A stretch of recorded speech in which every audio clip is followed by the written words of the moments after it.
You made it to Sunday, but I know exactly what it costs you to get here. You know, we've mastered the art of survival looking like success.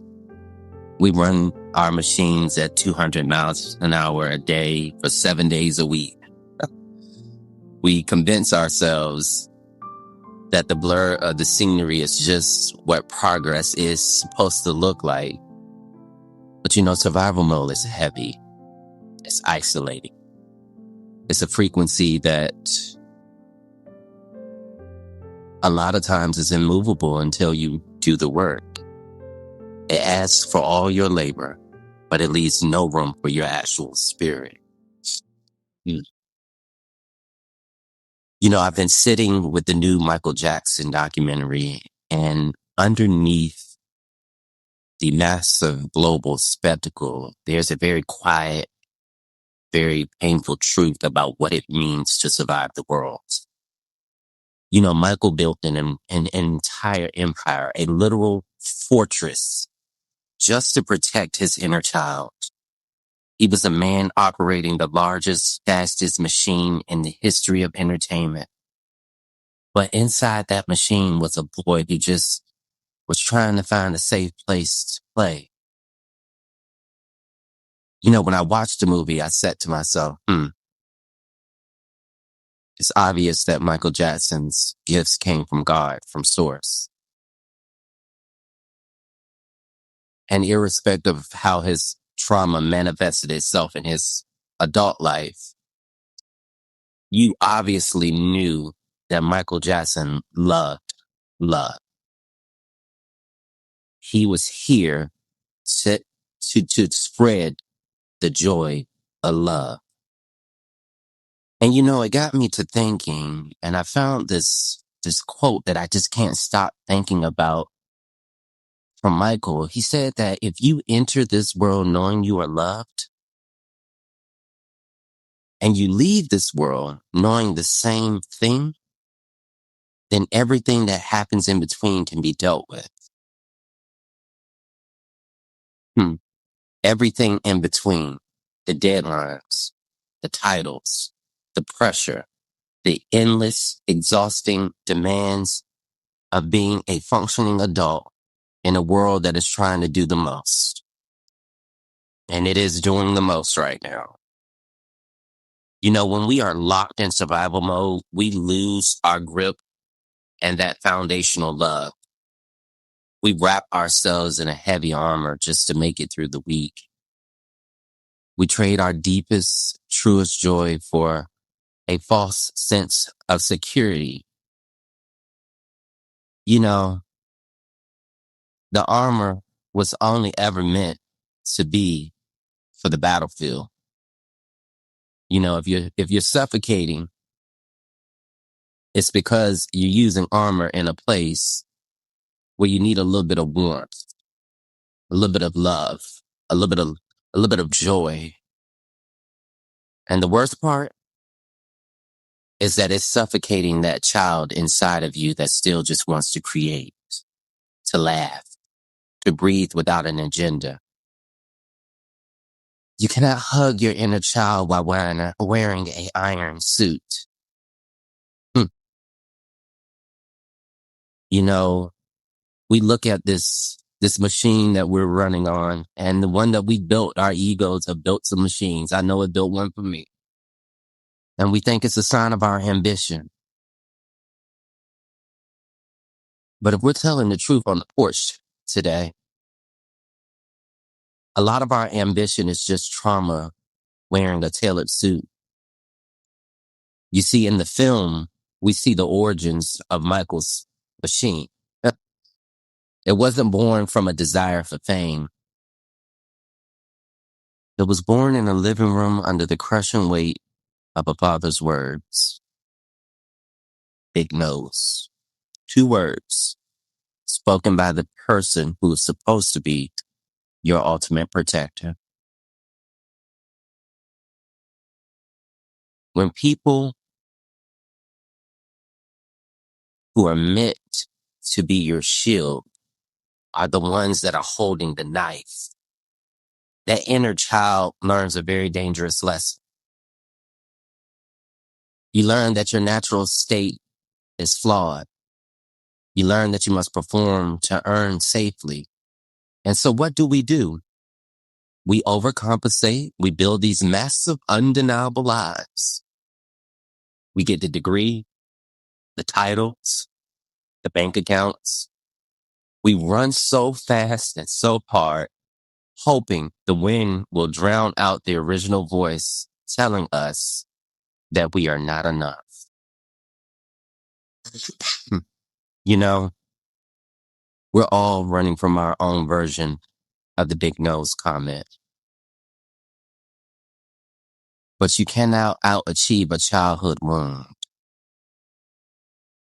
You can only sit with it still enough to finally let it heal.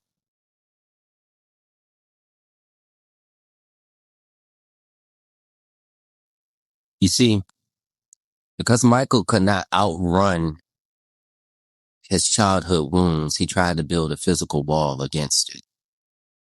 We look at Neverland Ranch and we see a theme park. We see Ferris wheels and exotic animals. But Neverland was not a destination. It was a strategy that many of us have employed in our own lives. It was the undeniable manifestation of Peter Pan, the boy who refused to grow up because growing up meant stepping into the brutal, hypocritical world of adults. It meant becoming the father who hurt him. Neverland was never a quarantine zone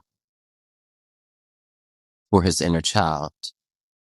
It was the world where his inner child lived in some very, very deep peace. It was a place where his innocence he was robbed of could artificially be preserved. You see, we do this. We create our own Neverlands. Maybe yours is not a ranch in California. Maybe your Neverland is an isolating apartment in the city or a beautiful chalet in the desert. Maybe it's losing yourselves in your screens or refusing to let people get too close to your real heart. You know, we build these elaborate defense mechanisms to keep the world from touching our softest parts. But when we lock the world out, we also lock out ourselves. But here's the absolute genius of Michael Jackson. Here is where the mysticism of who he is comes in. Despite the deep wounds, despite the fortress he had to build, when he stepped up to the microphone, the armor melted. He became a pure vessel. This new documentary captures that so beautifully. Michael didn't just write music. He caught it. He described it as music falling directly from God while he was laying in water. And it fell right into his lap, into his soul. He would say, I can't take credit for it. It's the universe. It's God playing through me. That is the ultimate creative frequency that many of us knew as children. To channel that level of art, you cannot be tense. You cannot be in survival mode. You have to be entirely open. You have to be open to porous.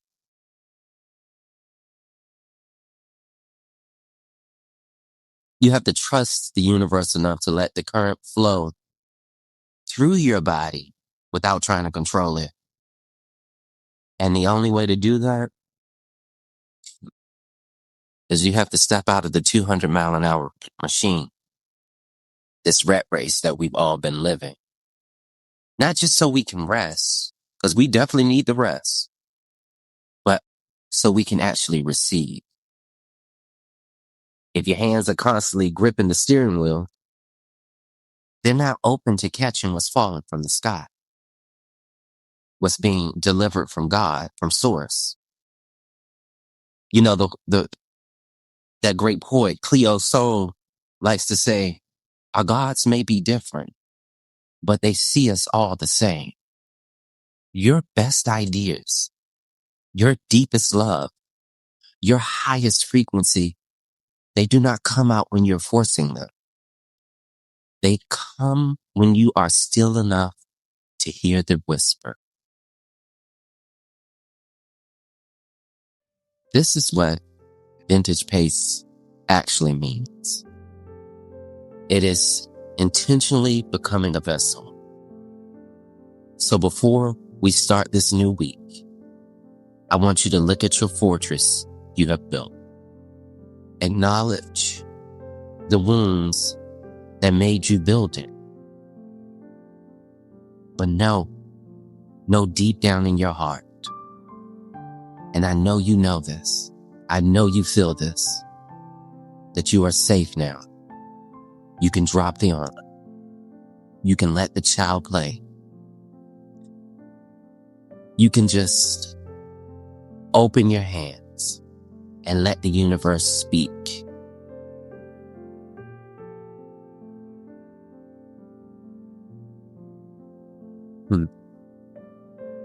This has been a vintage pace. Take each day one step at a time. I am Wes Harris, and until next time, peace and love. We'll see you on the digital porch on Thursday. Thank you. Be safe. Be loved.